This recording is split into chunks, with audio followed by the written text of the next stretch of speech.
I think it is time for NXT to take over. Suplex City, bitch. What's your favorite match? My favorite match was with Melina and Alicia Fox. Who? I told my father I'm gonna set up my own lucha league in America, and I'm gonna make it the best league in the world. I'm gonna leave him in a pile of blood and urine and vomit.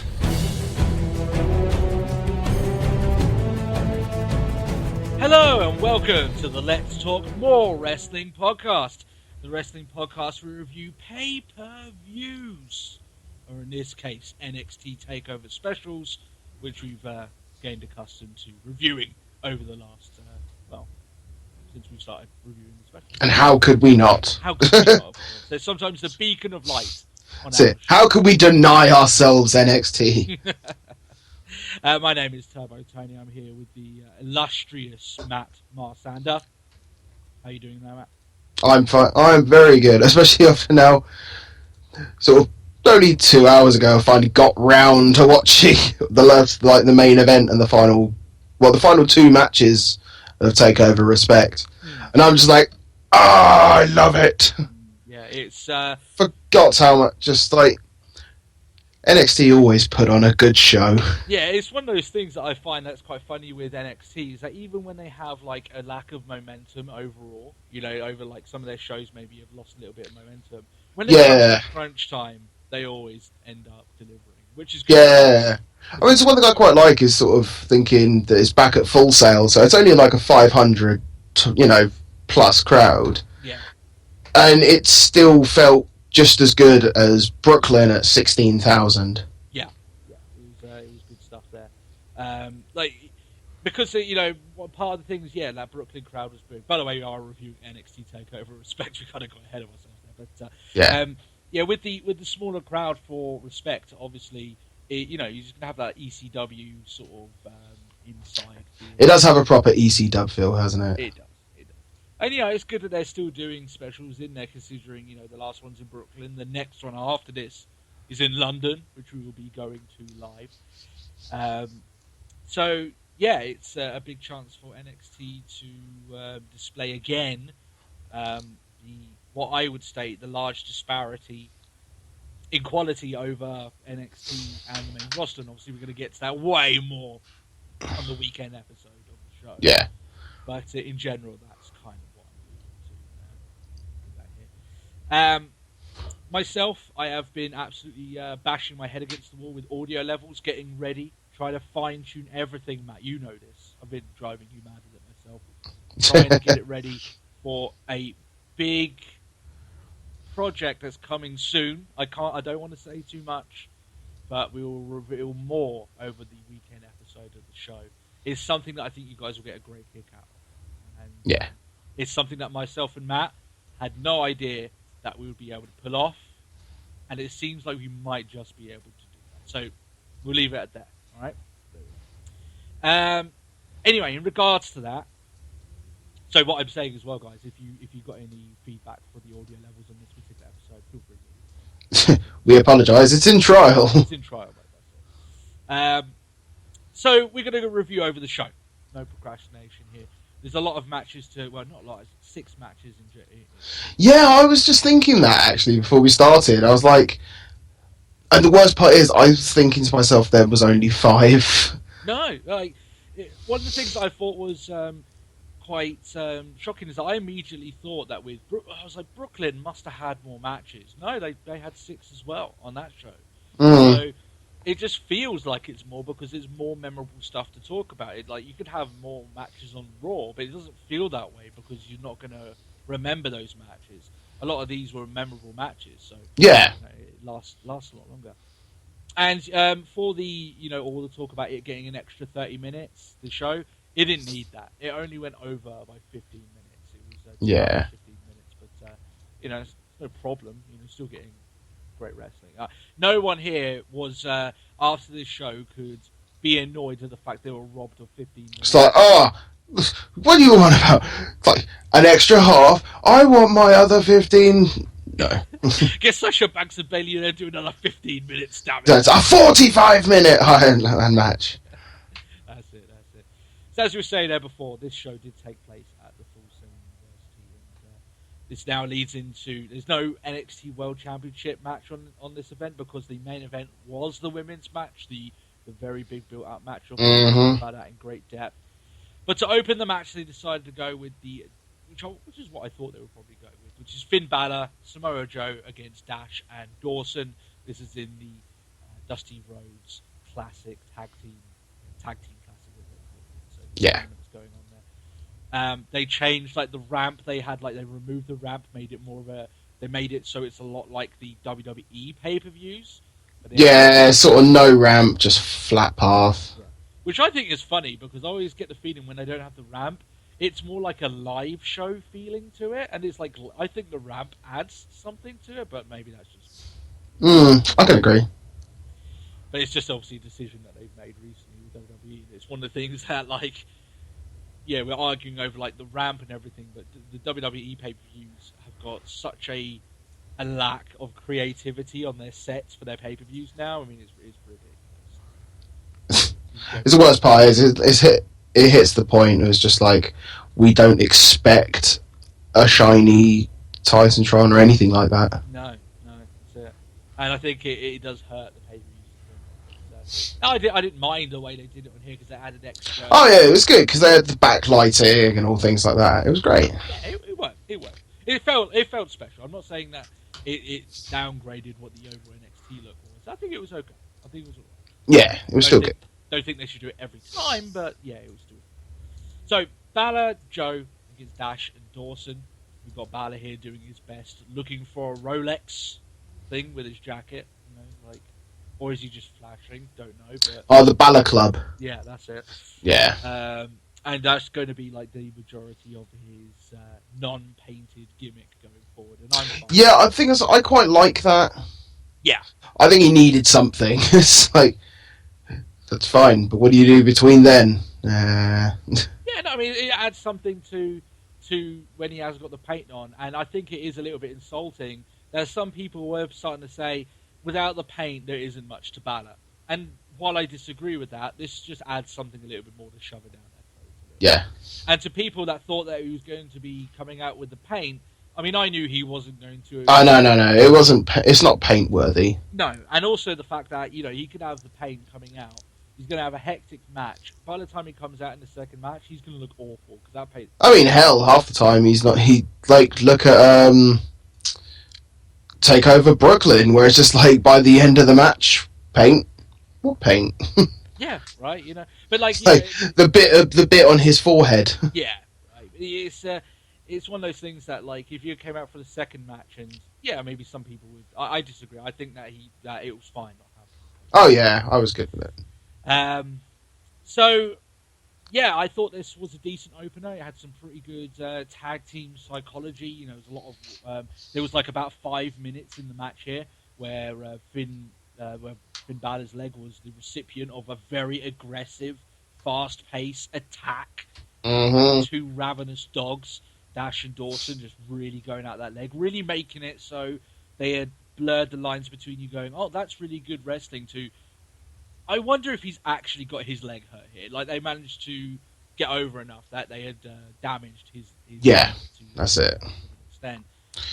See, it was good. It was another one of those moments where it's just I forgot. I'm going to call him Dash and what did they do? Dash and Wilder. What were they originally? Because the thing is, they were Dash and Dawson, but it's Dash Wilder, Scott Dawson. So it's like you've got a first name and a last name. Yeah, that's what I mean. It's weird, right? And also they on their trunks and everything, they're called the Mechanics, but they're never referred to as the Mechanics. They need. To I don't get. Yeah, but I really like them as a tag team.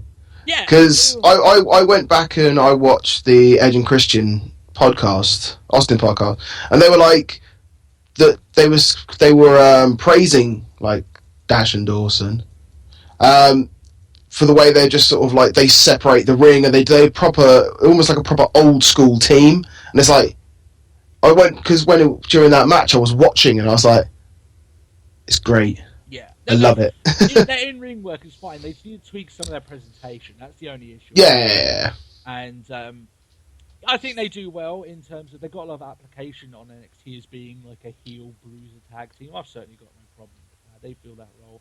But in order, they just, like I said, they need to tweak their presentation. They need something. They need something. Right? Something's missing from that group to really make them into something I want to see. Yeah. So they played up a lot. Commentary doing a great job, really selling that leg damage that Balor had received over the course of the match. But then Balor manages to rally. He tags in Joe. Joe does his thing. He's off. Joe Smash. Yeah, that's it. And he just literally annihilates both guys. Sets, does the Muscle Buster. Balor tags in for his move, which they were playing up whether or not that was a mistake or not, considering the condition of the game. Yeah, it's like, was that really a smart idea? Yeah. Yeah. Which I liked. I thought it would play a lot more. That actual, what we would find out later on, that actual injury was sort of like a swerve. They were trying to take you one way, but they took the story in a different way. Which is fine. If they do red herrings like this, I've got no problem with it, as long as it makes sense, of course. So, yeah, it was fine. But they teased that Balor, has he made a mistake? They teased that possibly, the way I thought it was going to go down was that this mistake that Balor made would cost him in the final. Joe would take exception to that. This will lead into the championship rivalry that we assumed they would be undertaking, but it didn't go that way. They took a different route with it, so that's fine with it there. But obviously, yeah, Balor and Joe go off to the finals. I thought it was a decent enough opener. It wasn't the best of the tag team matches of the night, but it certainly did its job. Yeah. I was going to say, are you referring to the next match as the best tag team match of the night? Certainly, without question. Best tag team of the night goes to Gable, Jordan, and Corbin and Rhino. And as much as I would love to levy all the praise to everyone in the ring, it was made that way down to the brilliance of Gable and Jordan. I fucking love this. Yeah. Especially, it was just like after the match, I was just sort of like, Were you achieving orgasm, Matt? No, it was just, when you get those moments where you just sort of like, you just finish watching something, you're just like, that was so good. That was fun. Oh my goodness, it's one of those things that like, I just... And that's not even to take away from like Corbin. It's like everyone did their job so well, but it's just that moment where, like Gable and Corbin just like proper amped up the intensity, and it's like, this is so good. Yeah, the final blows of this match were excellent. They really pulled out some of the big spots here. But I thought the course of the match was good. I mean, I'm so impressed with Gable and Jordan. It's unbelievable. Some people have levied the similarity between them and the world's greatest tag team, and I've said, and I'll go by this. Oh, that they'd be the new Benjamin and Benjamin and Haas. I think those guys are better than Benjamin and Haas because they can talk. Benjamin and Haas could barely talk on their best day,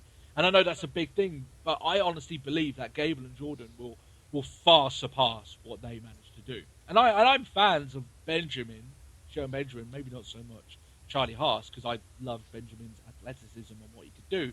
But as a team, as a package, these two I am very impressed. Yeah. Now they're obviously playing face here because you're not going to be the face team. You're not going to be the heel team against Corbin and Ryan. But I was going to say they didn't have to play face because they were getting cheered. They were getting cheered. Regardless. It's not as if they were purposely doing it, but the way that the match itself was built up was to get fans on their side. Gable taking a lot of damage, trying to get that hot tag into Jason Jordan. That's typically what the face teams do. I mean, we saw it earlier on in the Joe and Balor match, right? So when the chips hit, right, when the final blows came down, Gable pulled off an amazing rolling German suplex. So he runs into the corner with Corbin, by the way. Yeah. Rolls, so it looks like he's going to go for a pin, but instead of doing that, he lifts him dead off the ground and hits a bridging. And just beautiful. Yeah. Like that, Matt, here's the thing with that move. It's impressive when a guy like Cesaro does it. The muscle. Yeah. It's damn near unfathomable when Gable when a guy like Gable does it. Yeah. It's just gold. It's one of the key things to this show that over anything else that WWE's produced on their main roster is that you didn't know what was going to happen next. And I tell you what, you could fucking ask 100 people right when they're about to run into that corner, and you asked them what's going to happen next. All of them would have said Corbin's probably going to hold on. Yeah, Gable's just going to fall away. No one in their right mind would have said they're going to do. Gable's going to pick him up dead off the ground after rolling up and do a bridge down. No, that's it. And that was it was that, and especially considering that was a moment where I was just like, they might actually. There's Rhino. Yeah, there's Rhino. Yeah. But it was. Especially when Gable was involved, it was just sort of like there's some questioning here. There's some doubt of maybe it could be going in their favour, obviously, and then reality sets in. Yeah. But the fact is that they had us like thinking that way is a testament to them. Yeah. But it was. I mean, even with Corbin, like his. Because it almost looked like Gable was going for almost like a tornado DDT sort of thing. And Corbin's like, nope, end of days. It's yeah. What? That was That was a fun reversal. I have to give them props for coming out with that finish. And it was a big showstopper finish. Yeah. People would have been, like, for instance, if Corbin was a face, people would have been jumping out of their seats. It's just because he was heel, people were a little bit like, oh, bollocks, you know. Just, you son of a bitch! But it was still awesome to watch, you know, and just that was an awesome finish. I thought this match was probably the second best of the night. I thought that these guys took it. And like I said, Gable and Jordan... It was a very good sort of edge-of-your-seat match. Honestly, Gable and Jordan, every single time I watch them, I'm impressed at what they can do. It's awesome stuff, and they're one of the most fun parts of NXT. And like I said, it's one of those things where they don't really have a gimmick, but what they're doing works. You know, what they're doing, both of them have got charisma. They bounce off each other. It just works. It's brilliant. The one thing I quite liked is, like with the crowd chanting along. They were essentially doing Kurt Angle's music, but chanting Gable. I know, that was awesome. I was like, I like. Because, you know, a lot of people are pinning on him as the next coming of Angle, and like I said, I don't. Well, yeah, the Olympic Roman wrestling wrestler. Yeah. Yeah, you know, it's. I wouldn't run away from it if I'm Gable, because Angle's had a decent career. Obviously, not follow maybe some of the personal steps that Angle's. Yeah, I mean, I wouldn't want that association. I wouldn't run away from it personally. I wouldn't follow it, but if people are. What I'm saying is that he shouldn't look at it as a bad thing that people are thinking that way. You know, yeah. But I wouldn't say like that's gonna be his gimmick. I was like, because I don't. Whilst I love Gable, I don't think he could be the next Angle, if that makes sense. I think, yeah, as you say, though, Matt, he's not going to be coming out and you know, fucking the three I's, you know, intensity, integrity, and all that bollocks. What was the third one? I don't know, to be honest. That's why I left it out. But still. It's that long ago now since Angle's been around with WWE. Google! Google is your friend. He'll do fine. He's going to be in this tag team for a while. He's going to do great, and you know, he'll find his own path. He'll be fine. And honestly, I think he's going to be a lot of fun. Yeah. Now, Corbin and Rhino, they do get the win, as Matt said there, without reversal into the end of days. So they do move on, which is a little bit of a shame that in the Tag Team Classic you end up with two teams that aren't regularly tag teams with each other. I was thinking the exact thing. Yeah. And I was a bit pissed. I'm not hugely angry about it, but looking back on it, it's a little bit okay. But come on, it's Balor, Joe, and you got Corbin and Rhino. They're four big names, so they're not gonna. You know, people would be expecting that they would go and have two matches on the show. So. Yeah. I mean, not in any way to sort of to shit all over it, but it's just a little bit to think of, really, isn't it? It's just a small thing to think of at the end of it.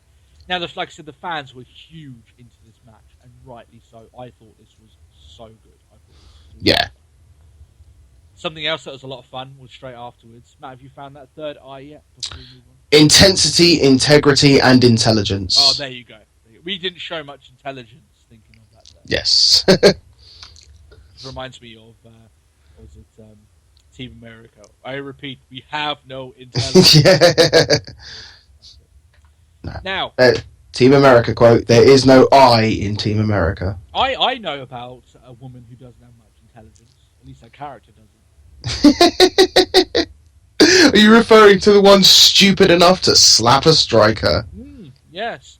Her name is Dana Brooke. That was the match that came up next. Asuka versus Dana Brooke. There were so many things that were great about this match. And we're going to go over them, of course. Yeah. Not much of a review. We don't.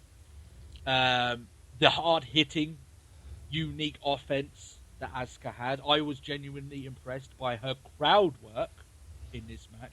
She was mocking Dana, while beating the shit out of her as well. Yeah, just every now and then, like whenever she got a moment, just like, let me touch myself, just like stretch and pose. Yeah, it's that's like, it. I'll tell you one thing that I loved about this match, Matt, is that there wasn't a moment in this match where I wasn't pleasantly surprised. As in, like, the next move, the next reversal, like I said, you just couldn't see it coming. That's the offense that Asuka brings to the table. You just can't, you don't know what she's got up her sleeve.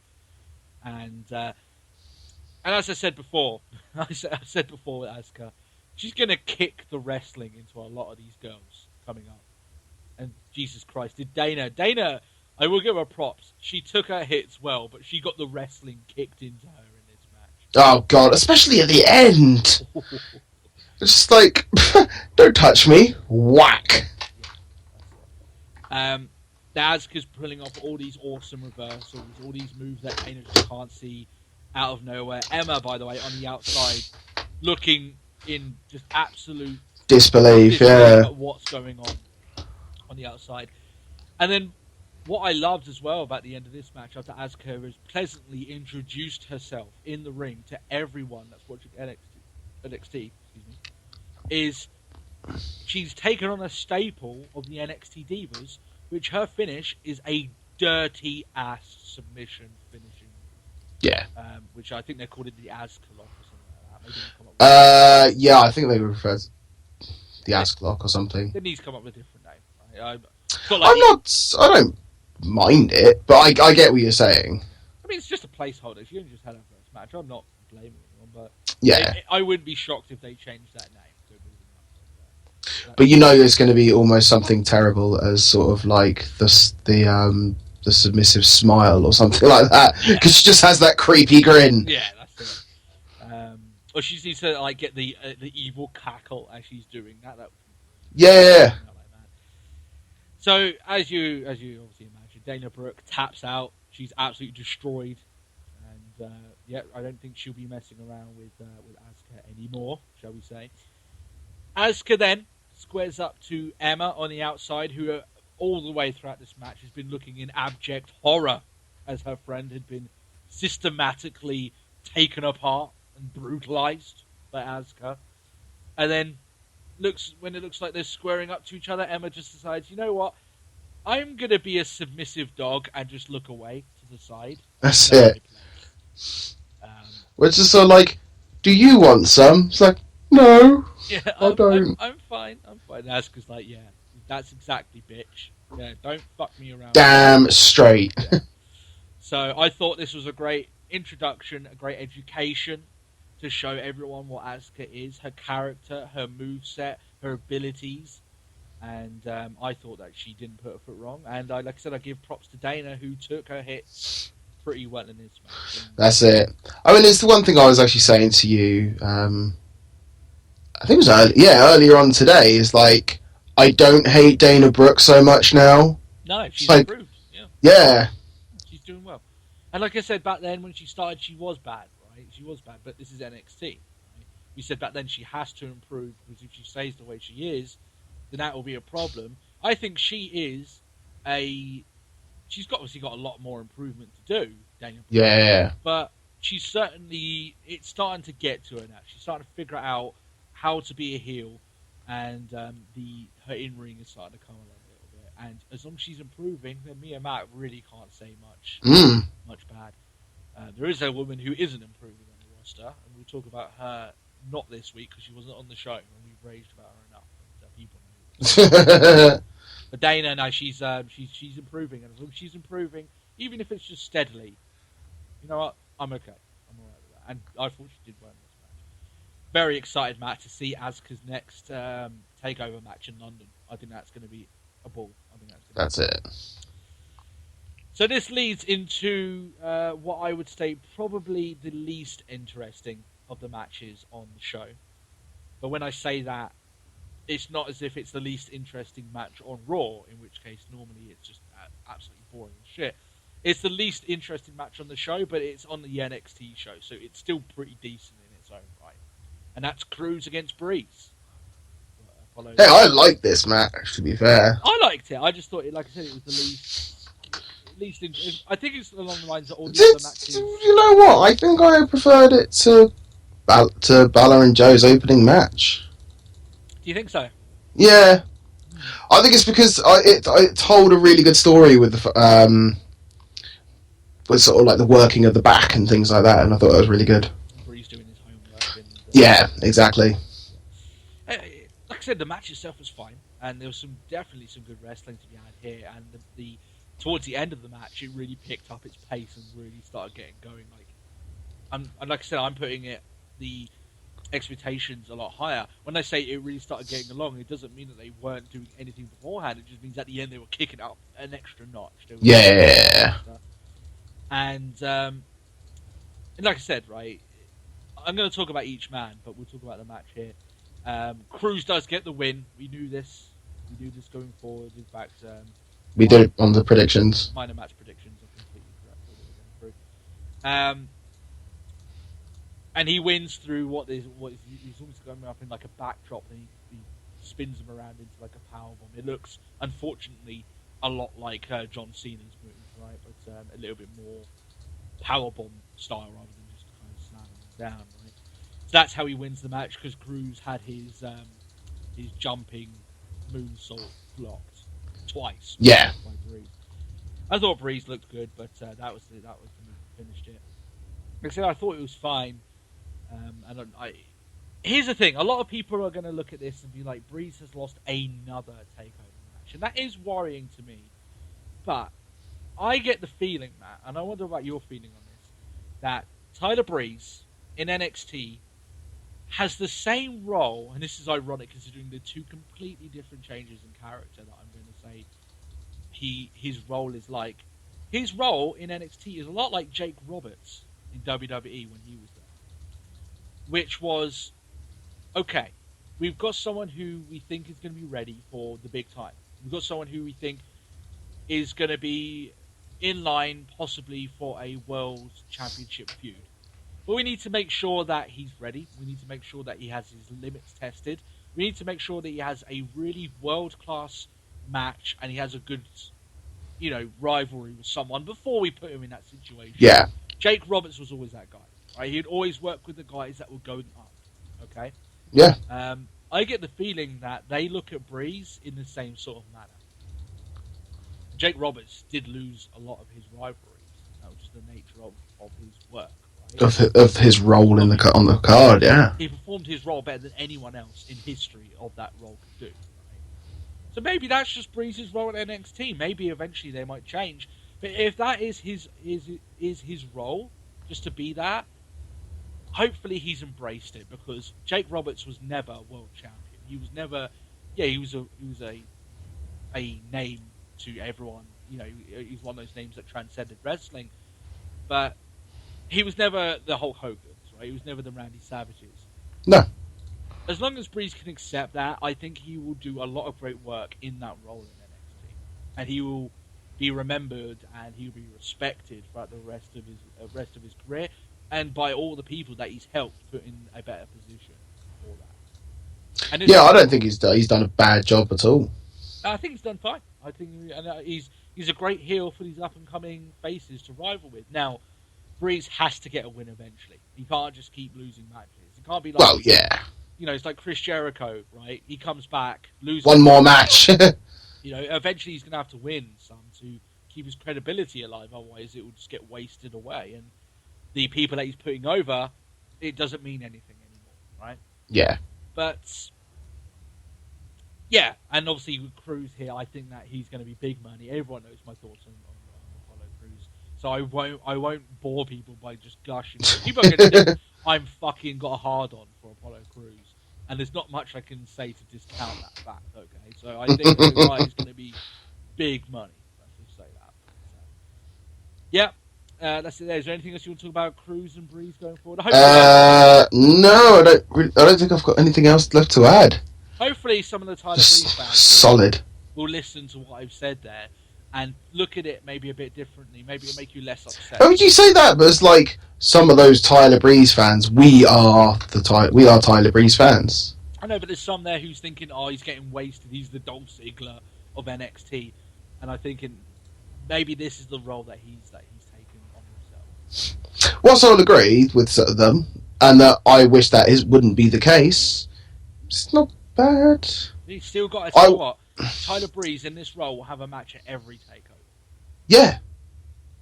You know? In fact, yeah, exactly. We have more chance of seeing. We have a greater chance of seeing more Tyler Breeze matches in this role than we would if he didn't. Yeah. Hell, it was the Tag Team Classic, but did we yet see the Tag Champs? No. Yeah. Tag Champs went on the show, guys. Right? Yeah. Tyler Breeze was on it. I think, honestly, he will wrestle every single takeover that he's able to wrestle. That's it. Well, especially considering, do you know what the whole... Oh, for winning the Classic, you become #1 contender. I never think they said that. For the Tag Team Champions. Yeah. Yeah, I think they did, didn't they? But it's like, so why aren't the Vaudevillains there? Like, they were there, because you saw, like, Aiden English in the back somewhere, when they're celebrating at the end. But it's like, I think they're now challenging, like, they now have competition for their belts. Nope. I think hopefully they'll reference it on the anything. But I think, as we obviously talk about that match now, Balor, Joe against Roman and Corbin, I think with the finish of the match, they wanted it to be not about the titles and more about Dusty. Right? Oh, yeah. I completely get that, especially considering they played Dusty's music and everything. Yeah. So and we had Cody as Cody. Yeah. So there is that. And, obviously he's one of the rare times on TV that you're going to see Goldust without his paint. Right? So that was good. We'll talk about that. Let's talk about the match first and we'll get into all that because I thought that was a really nice moment at the end of it. But I thought this was another good match. It wasn't as good as the Gable and Jordan match. I honestly think that Gable and Jordan stole the show in terms of the tag team matches. In terms of stealing the whole show. 2 women did that. But in terms of the... But that's another thing. Yeah, and it wasn't Asuka and Dana Brooke, even though they did have a fun match. I thought this was a good match. They played really well into Balor's leg. And it played... I like the opening exchange, even though it was slow. The fact that you had Corbin just... trying to get at that leg and Balor using his nimbleness to keep it away. And... It was the proper sort of heel and face, sort of big guy, small guy stalking. Sort of just like, I know you're injured, I know you're weak, and I get you. You had the feeling that Corbin smelt blood. Right? Yeah, well, I think they referred to that on the commentary, but it was that proper, like, the lion and the wounded antelope sort of thing. Commentary, by the way, was fantastic on this match, and even no. Commentary is just fantastic.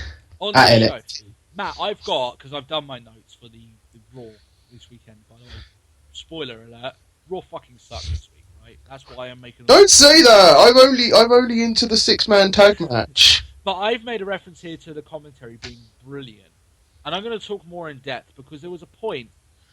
I think it was in the women's match of Raw. Well, I referenced the fact that the commentary is awful on that show. And I reference a lot of the differences, and I explain the reason why the commentary is good on NXT and why the commentary is bad on Raw. Because some people don't understand. Right? Okay. I look forward to discussing this. Yeah. Hopefully I don't get too angry. You won't do this now. I won't do this now. But what I will say is what they did great here is that they explained they very much played up the injury. They talked a lot about the match, these 2 big guys smelling blood, going for it. They told the story, right? And they were an addition to the match. They added an extra layer to it. They did, right? Which is exactly what commentary is meant to do. and they had great conversations even between themselves about what they thought about the match in progress was happening. That's it. So they did great. Hey, plus we had Corey Graves and Byron Saxton exchanges. Yeah. And they're like the only thing better than them is Kevin Owens and Saxton exchanges. By the way, and actually, there's another thing better than that. Corey Graves arse licking Kevin Owens. yeah. That's also good. That's always fun.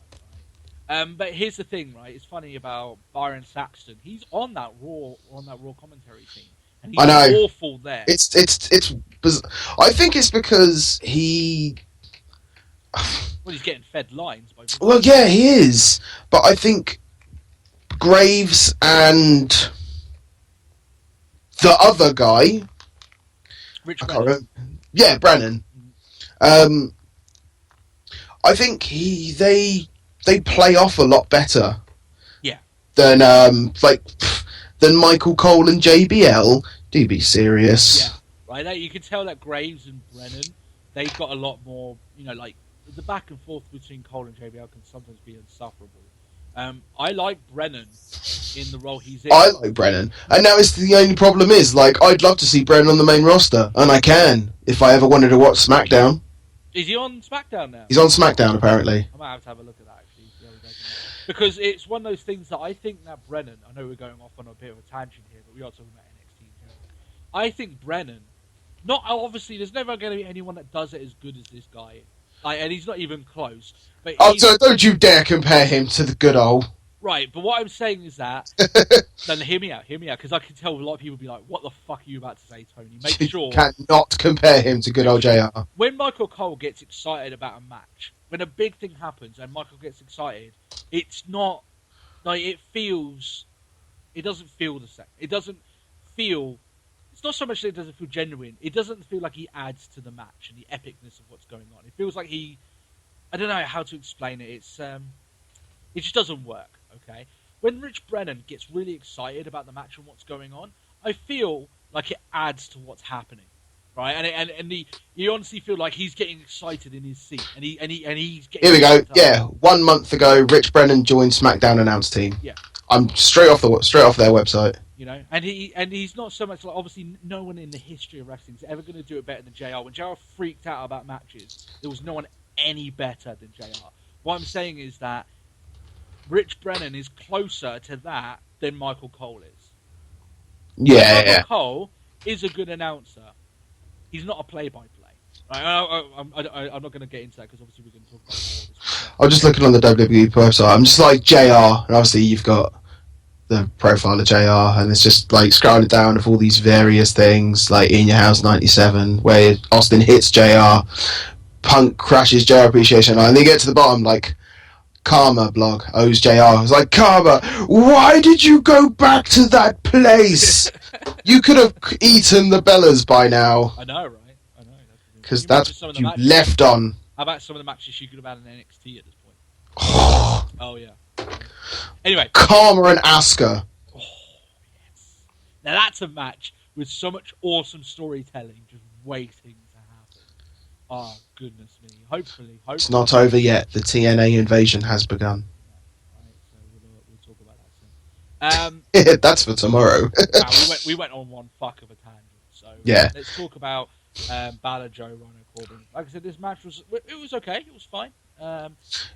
I do think that, like I said, it was the weakest of the tag matches. Yes, I will agree with you on that. Yeah. But that can easily just be put down to it was obviously everyone was doing double duty, and I think they spent a lot more of the time telling the story of Balor being injured. That was the main psychology of this match. Yeah, it's and like I said, I think it was okay. Balor and Joe eventually they scrape out the victory, literally in exactly the same way they did in the first match. Yeah, it was just like a mirror spot. It's just like, tag me, okay, muscle buster coup de grace. Yeah, and that's the win. Okay. Now, so that's fine. To be fair, I wouldn't kick out of a muscle buster and a coup de grace. No, obviously it was over. I honestly, I didn't get the feeling that there was going to be an interruption. They would stop the match there. I thought that would be the end, and it was. Yeah. It was a little bit, shall we say, non-spectacular. It wasn't as spectacular, but it was okay. It did have a fair amount of Gable. No, it missed Gable and Jordan. I'm sure. man, people are going to think we're licking our arsehole here. But if Gable and Jordan were in the finals of this match, I'm sure it would have been blockbuster. I really Yeah. would. But still. So, Balor and Joe are the winners. They have this presentation. They have Cody and Goldust and Dusty. You have Eden, by the way, obviously, who is Cody's wife, right? Yeah, and she even she announced the match as well, which was good. Yeah, and you can tell that probably meant a lot to her. They also had Dusty's wife, obviously their mother, come out as well.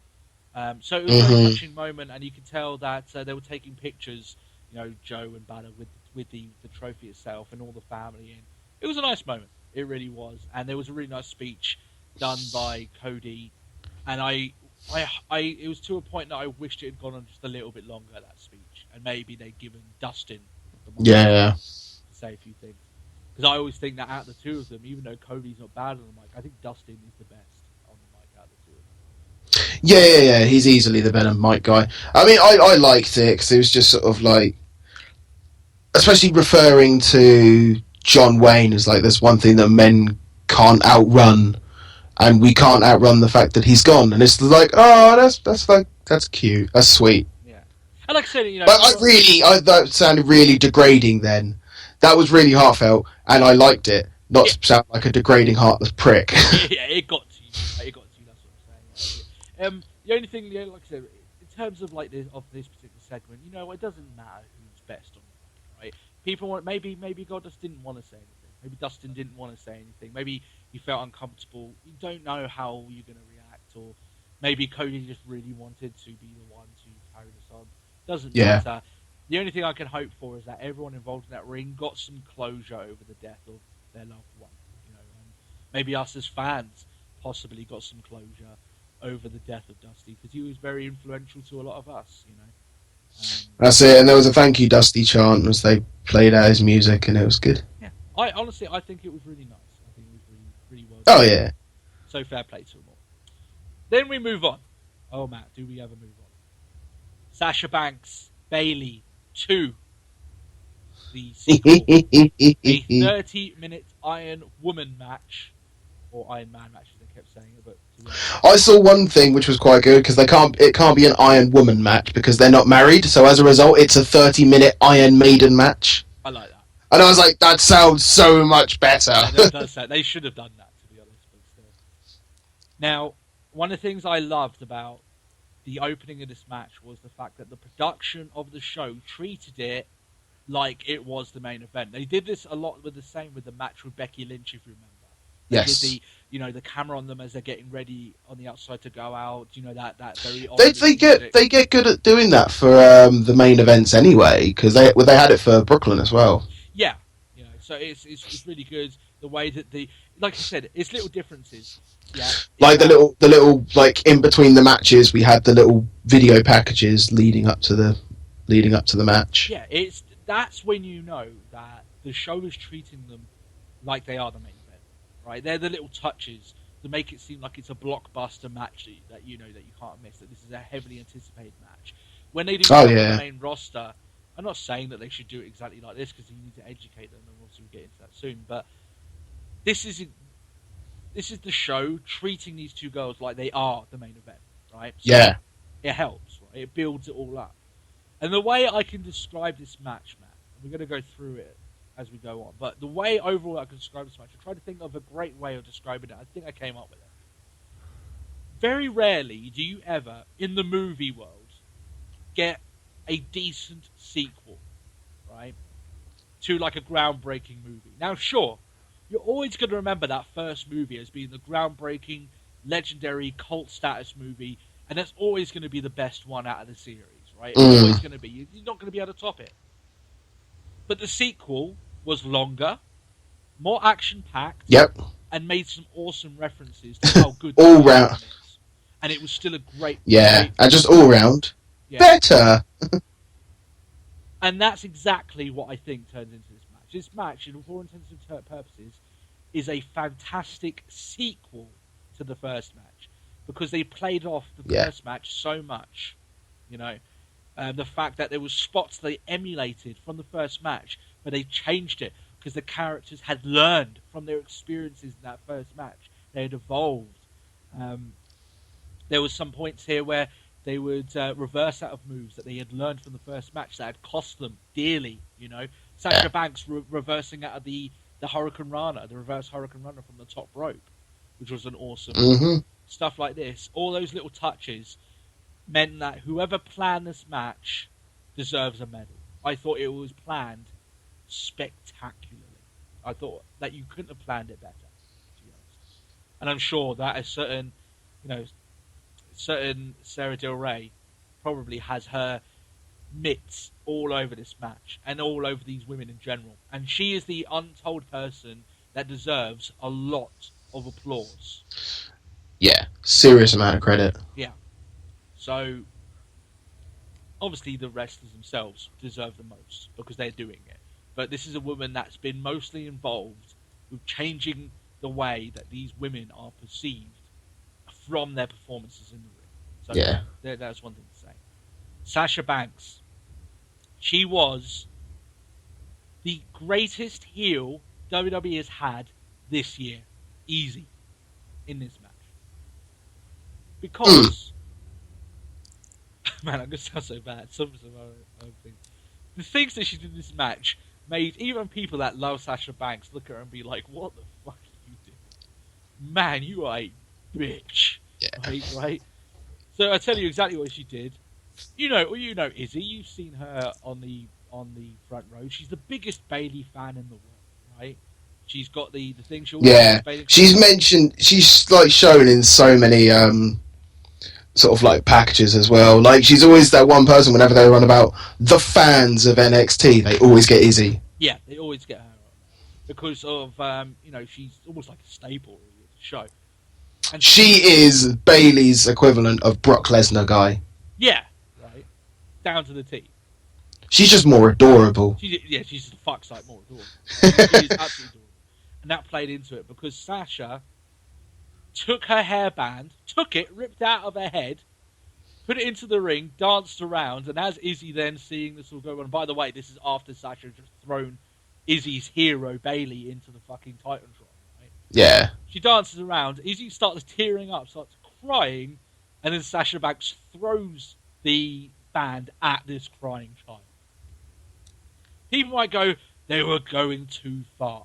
That's disgusting. I thought it was great. That's exactly what a heel is meant to do. But the thing is, like, everyone's going to go, that's too far. It's just like, but who's now going to have a much better emotional investment in that match? Yeah. Izzy. Because she's going to see her hero come up and take on and defeat that bitch. Exactly. Right. And I'm sure that that this wasn't entirely off the cuff, shall we say, that maybe there was some planting going on here. Yeah, like maybe if they put maybe just the extent of you'll be involved, and that was it. Yeah, and they said just run with it. Right, Sasha's going to do something. Just run with it. She's not going to hurt you, right? No matter what she does, she's not going to hurt you, but she's going to do something mean to you. And she said, okay, yeah, fair enough. I'll be up for this. And either the tears were real, which kind of plays into it, or she's a fucking amazing actress for that age. But that, or she gets a lot of things out of Daddy. Yeah, right. It's just sob. yeah, just to cry and get exactly. But I thought that her inclusion into this match, it didn't take away from things. It added. It stepped it up and proper took it up a notch. It did. It really did. So I thought it was awesome. I really did. And you got, by the way, this is when Rich Brandon was at his best, freaking out over this. By the way, just going, yeah. What has she lost her mind? This woman, and Sasha's just going full 100% heel. Doesn't give a shit. I mean, even sort of like it wasn't halfway through the match. It was at some of the earlier stages where Bayley sort of offered out the hand, and Sasha accepted it. They helped her up. They stood in the middle of the ring.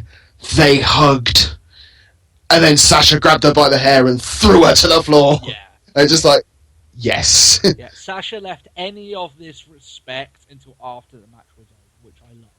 Right? I like I said, she played her role so well. She's the best heel in the company at the moment. Right? And the thing is, when she goes onto Raw, all that changes. Right? It all gets I felt really bad for Stephanie, who was like, they showed her to be ringside. Like, you had Charlotte, you had Becky Lynch, you had Lita, and you had Stephanie, and she's like, yeah, I'm so proud. And then suddenly there's the crowd just like, better than Raw, Yeah. better than Raw. Or just sort of like the amount of like, this is wrestling, you deserve it, or just even simply chanting main event. Yeah. And like, there must be Stephanie just like, why don't they treat my women like this? I imagine that she probably... Damn you, Hunter! What have you done? Yeah, I imagine she thought at that time, I kind of hate my dad a little bit, right? Because Yeah. it's down to him. He's the issue, ultimately. Anything good happens on Raw, it's down to Vince. Anything about it happens on Raw, it's down to Vince. That's Everything it. is down to Vince. But it's just, but that's the whole thing. It's like, oh, the Divas Revolution is starting now, and like, we're going to talk about this tomorrow. But it's over. This revolution has ground to a screeching halt. But the Divas Revolution started about a year ago in NXT. And it never stopped in it. And it's never stopped. It's now the main event. It's the first... What are they were constantly reminding us, it's the first main event of a... Not a televised... They refer to it as a televised... But as for the first ever main event of a... They refer to it as a special event. Yeah. And I agree with that. You know, these are special events now. But it so deserved it! Yeah, they did. I'd be pissed if, like... I really would have been pissed if I'd had that 30-minute Iron Man match to then get followed by the... Like... Now it's making me sound like a dick again. But if we had the Iron Man match followed by the Dusty final. Yeah, no, I agree with you. And it goes along the lines of... You don't have to look that far back. Brooklyn was like that. In Brooklyn, you had Sasha Banks and Bayley go out there and perform a masterpiece, right? An absolute fucking masterpiece. If wrestling is going to be referred to as an art form, that is the match that I would state is the one that I would put forward to as my argument, right? Yeah. And they always had the same thing of, remember Shawn Michaels and Undertaker at WrestleMania? They weren't the main event, but they were so good that the crowd afterwards was so fucking... exhausted from the match. Yeah. How good it was. And when that actual main event came around with in NXT style, it was Balor and Owens. They just... I think I can't remember who referred to it, but it was very similar to... I can't remember which WrestleMania number off the top of my head, but when you had Rock and Hogan... 18. That wasn't the main event. Yeah. By the way, Triple H has had a lot of those moments, by the way, where he's had the main event of WrestleMania, and the fans have already been fucking spent by the time he's Yeah. So, yeah, that's... Because his match with Randy Orton was after fucking that... Shawn Michaels and Undertaker match. Yes. And you ain't topping that, right? That's just the way it is. No. So that was a clinic. Yeah. But it's like, the worst part is that it's now hit that point. It's like, I don't know which one to put forward as my match of year candidate. What, this one or the first match? Or Brooklyn. Yeah, it is going to be hard. The one thing I will say though about this match is that 30 minutes is a lot of time. In the modern day environment, with the fans educated as they are, 30 minutes is extremely lengthy, right? Yeah. It's very, very long. This is longer than a lot of the matches John Cena's been having this year, which have also been fantastic. Yeah. So they've done fantastic. They filled it really well, actually. And to do it to, like, right at the finish, where you had, like, the false finish with the pin, but they'd, like, rolled over too many times so that you can get the leg on the ropes. Yeah. But it's just like, what was it, 3 seconds left when Bayley finally scored her third point to win? To win, yeah, it was paced brilliantly. The girls had kept on track. I quite liked even just the open, the suspense. It's not even like ding ding ding, ah! It was like they spent a good minute and a half. It's so much easier when you've got the little timer in the corner. Yeah, but just pacing.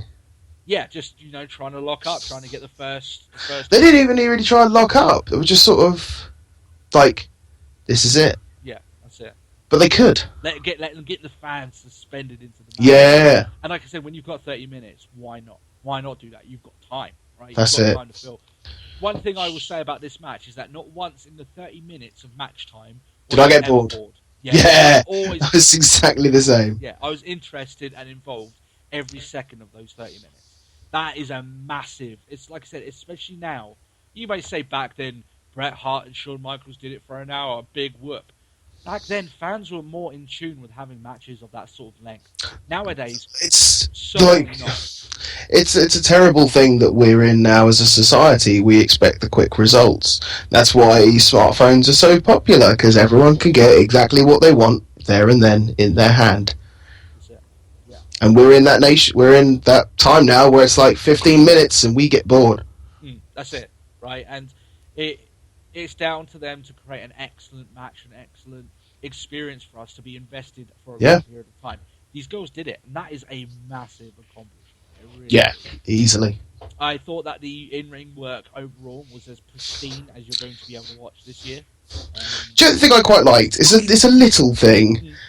I saw the referee smiling during this match, and I was like, even he's enjoying it. Yeah. You know it's good. I caught that as well. Like, it seemed like he was having a ball, just being, like, literally having the best seat in the house to watch these two women create. Or just like Weathering just knows deep down it's like, this is gold. Yeah, it's brilliant. It really is. Now, one of the things I love about, as you say, about this match is that they timed it perfectly. They didn't go to overtime. Bayley managed to get the submission finish 3 seconds from time, which you could say kind of looks bad on Sasha, but she's going off to the main roster now. So, and I feel really bad for Sasha because you proper bold. Yeah, right. That's like the worst part is there's that meme going around where it's just like, you know, when you're so sad that you've got to leave to go to the main roster. I honestly do believe in that, and this is the sad thing to come out of this. This will be the last match that Sasha's going to have. Yeah, unfortunately. I think it says a lot about NXT though, because they mentioned it on the panel, the SummerSlam panel, whereas Owen's basically saying, like, when I got signed to Raw, I wanted to go to NXT. Yeah. And I'm pretty sure it was on that same one where he said, if I didn't go to NXT first, I'd have been really upset about that. Yeah, right, because there's so much you can do there. Right? Yeah. Experience. It's just, I to be honest, like, NXT is becoming a very hot commodity. Now, did I share a report? There's so I occasionally read like articles, which was why is NXT so good and WWE so bad, and why can't the two ever mix, sort of thing. You shared that. Yeah, it's so fitting and so true. Yeah, I mean, and unfortunately, it's corporate. Yeah, we can't talk about. Well, we can, but obviously we're running out of time a little bit here. But we can talk about that more on the weekend episode, in regards to the reasons why things have changed. I honestly believe. No, I won't go into it now. We're going into it now. But so after the match, I honestly believe you should come back tomorrow. Yeah, you should come back and watch the the next episode. Next episode. I honestly thought that the way they finished this match, they obviously gave both they had all the roster out on the Titantron or the Rampart stage area. Sorry, they're all applauding these girls, rightly so. They had done another fantastic job. They gave them flowers.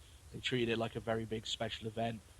Sasha was obviously overcome with emotion, you know, and apparently, you know, there was a part here where apparently, with the whole Izzy thing, Sasha had actually like apologized to her and stuff like that. However, I do like her like Izzy's sign that she's now put up. You're the one, yeah. If you want it next time, just ask. What does this mean for NXT going forward? It means that the women are going to be viewed as good as the men in terms of main event. I think this is the closest we're going to get to proper gender equality in wrestling. My problem is, yes, they have now had a main event, but they don't have Sasha anymore. They don't have Charlotte. They don't have Becky. 3 really. They have Bayley. Yeah. They need to build someone to rival Bayley, but it's all well and good that they've now had their main event, but the main event has to mean something. What you're saying is that it needs to go somewhere now. Yep, in the same argument that I have for why I hate the Hell in a Cell pay-per-view, or any of those stipulation-specific pay-per-views, it needs to be built, it needs to have the story, it needs, like, the crowd needs to be invested enough to go, this is worthy of main event. Yes, it lists, for instance, right, Sasha and Bayley, they had earned that main event. Yeah, they had a cracking match at Brooklyn, and they were going to go, right, for the first time ever, you're having an Iron Man match. A women's Iron Man match is unheard of in the WWE. And also, we're going to make it main event. Yeah. I don't think it would be main event if it wasn't the Iron Man stipulation. I think like you're gonna go again, but you're still going to be second. Well, I don't know, maybe because it would still have to be the tag. Yeah. You know, So maybe they would still be main event. I guess it's like, we're going to make you main event and we're going to do it with a bang. I think maybe that if that wasn't in the plan, I think it always was, because like I said, the girls have been doing great work before, and they had an idea to do this. But if it wasn't the case, then probably what they would have done is have Balor eliminated from the competition way early, and then he does defend his championship. Yeah. But it didn't go that way, because they were sure that Banks and Bayley were going to pull out another showstopper, and they did. So because they could. It went that way. But what you're saying, Matt, is right, because where do they go from here? It's all well and good. This match did deserve, the rivalry and the story did deserve the main event. Do the women deserve the main event in a lesser situation when it doesn't make as much sense? No. Yeah. Right? It needs to be as of a level of this. So what I mean is that if they just next takeover, I don't want to see like Asuka versus Emma as the main event. Yeah, right. Because it won't have built to that. It'd be just as stupid as if they were made to Breeze and Cruz the main event of this show, right? Yeah. It's exactly the same issue. So hopefully they what I'm saying is I'm all for the women being treated equally, but there's one thing of them trying to drive home that notion too much, and they put in the wrong matches in the wrong situations. Yeah. So that's what I'm saying. We're all good for it, but it still needs smart booking. That's exactly right. What I will say, though, with Asuka coming in, you've got Emma, Dana Brooks slowly improving, you've got Nia Jax coming in. I'm not going to say... Oh, she starts next week. She does. This Divas division... And I do think that those two other women, I can't bring up their names first off. They've got like the Australian woman who's been wrestling like Eva Marie and all that. I can't remember her name. Do you mean the one who looks the one at one point? I was like, it must be Gigi. It's like, just because she's Australian doesn't mean it's Gigi. I know who you're on about. Yeah, I can't remember her name offhand, but I do think she's very good. So I honestly think that she... Carmella! Yeah, Carmella, right? Yeah, maybe her in-ring work isn't as good, and she's obviously injured because of Eva Marie, right? But or whatever mistake happened there. I won't say it was directly. Yeah. But still, there is growth room in this division to get back there. Obviously, for a little while, it's not going to reach the heights that Sasha and Bayley have done it to, nor would you expect it. But there is potential, and as long as there's potential there, I am on board. I can wait a little while for another moment like this to happen in NXT. So yeah. Overall, I thought NXT blew it out of the water again. I thought that they should be massively proud of what they accomplished on this show. And you worry overall with the amount of takeovers they're having them way more regularly this year than ever before, and they will have more next year. Next one's London! But you're worried that they would start to slip, right? That the quality would start to slip because of the more that they're doing. So far, it hasn't been the case. They've stayed strong. And for that notion, it looks bright for the future of what's going to happen. That's it. So, fingers crossed. That NXT overall, especially with its Divas division, is in a transition period. And but like I said, there is potential there going forward, and there's some new guys coming in. New guys coming in, including a guy that I love the fact he's come in. And you guys probably already know, but we'll talk about that. Just teasing you, isn't it? Just teasing you. Matt, is there anything else you would like to say about NXT Takeover? We went over our time, so... I loved it, and I look forward to London. I love it. I don't look forward to Raw. Yeah, I think that's the I honestly think that this NXT event is ranked up there as one of the best events. This year. And funny enough, so is the Brooklyn show. And the show they did before that was pretty damn good as well. So, yeah. Which was the one before it? I can't remember now. Wasn't that Revolution or something like that? Was it Our Evolution? I think it was, yeah. No, Our Evolution was Sammy Neville. No, wasn't it? I don't know. But regardless, the takeovers this year have been great. Right? Yes. So, overall, they've been Well, the track record continues. There's never been a bad takeover event. there's never been a takeover event that I wouldn't mind watching. That's it. For as long as Tyler Breeze loses at them, takeover will still be good. That's the one constant. That's the only thing we know. The one he wins will be the only bad NXT. It'll be the worst one yet. It will be, yeah. Exactly. All right, guys. I hope you guys did enjoy this show. As always, Matt, what is the Twitter handle they can follow us at? You mean at Talk Wrestle Pod? That's exactly right. Obviously, we will be announcing if this secret project myself and Matt have been working on goes to fruition tomorrow. That will be our announcement. If not, we'll advise you the same thing. Should go through. Myself and Matt have got our fingers crossed for this big guest. I'll leave it at that on the show. No one, I'm not going to say yet, but still. If also, by the way, you've still got time to get that sweet ass T-shirt. You need to send your intros, your 30-second or more, just around about then, intros to us on the show, and make it fantastic. You're in a chance to winning the first ever Let's Talk Wrestling T-shirt. You guys have seen it already. It looks fly. Matt, you looking forward to it? Of course I want it. Yeah, we're going to be getting them soon. I'm making the order soon. Well, that's true. Be damn fine. Be awesome there. And like I said, some of the runners up as well will get some extra merchandise. Exclusive, because we're probably not going to make that merchandise again. Nah, that's it. But we'll probably have different designs. So it's the one-off. Yeah, exactly. It'll be awesome. Apart from that, subscribe to the show if this is the first one you've listened to. Follow us on our Twitter, that Matt said there. Leave any questions that you'd like us to answer on our weekly show in the comment section or on our Twitter account. And we hope that you guys have a fantastic week. That's it. That's it, guys. Have a great time, and we'll catch you all on the weekend show. We'll catch you soon. All right, guys. Bye. Bye-bye.